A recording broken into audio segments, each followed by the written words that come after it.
Giant billboard ng fantaseryeng Kidlat tatama na sa inyong paningid.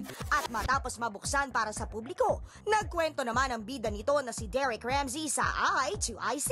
At eto naman ang latest kasama ko, syempre si Kidlat. Ang tumayo kayo na sa billboard at meron siyang pasabog. Yes, Derek Ramsey, tell us about your role, si Kidlat, si Voltaire. Voltaire is some arrogant young guy na galit sa mundo kasi yung kapangyarihan na meron siya, feeling niya sumpato. Kasi everyone around him seems to be affected, gets hurt, or either dies.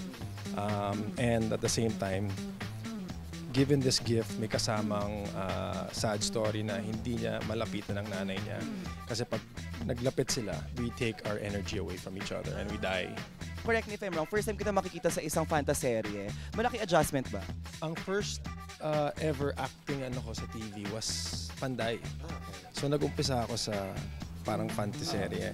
Yung drama mahirap, yung fantaserye mas mahirap, pero mas masaya. So I'm really enjoying doing this. Last na lang, anong plans mo this Christmas? Christmas, magpahinga. Pahinga.